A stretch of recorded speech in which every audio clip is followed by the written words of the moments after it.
Réunis autour du gouverneur militaire, les chefs de secteur et des chefferies conduits par l'administrateur militaire du territoire d'Ndjougou, colonel Mabosso Jaladis,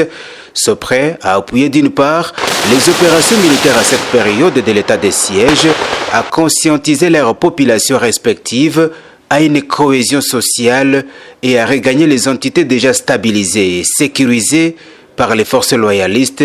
et d'autre part désarmer le cœur des groupes armés actifs en territoire d'Ndjougou pour pacifier cette partie de la province. Nous qui représentons les communautés de l'Ituri, nous devons avoir conscience de créer une cohésion entre les communautés et afin, entre nous-mêmes, et avoir les confiances mutuelles.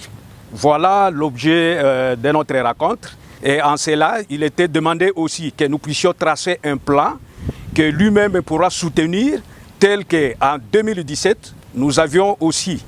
amorcé certaines démarches pour permettre à sensibiliser nos communautés, ainsi qu'à créer le climat de dialogue entre les communautés. Le gouverneur militaire, lieutenant-général Luboya Kashamadjoni, exécuta la vision du commandant suprême de FARDC, Félix Tshisekedi Tshilombo, exhorte les communautés ituriennes à se faire confiance en parlant le même langage de la paix, à faire preuve d'humilité et d'engagement dans la recherche de la paix, l'une des valeurs cardinales pour redorer l'image de l'Ituri. Rappelons, dans ce processus de la recherche de paix, l'équipe de la Task Force, les DDRCS, la mutualisation des forces et bien d'autres structures sont à pied d'œuvre pour appuyer les efforts de l'état de siège, et cela dans une approche globale sous le leadership du gouverneur militaire, lieutenant-général Luboya Kashamadjoni.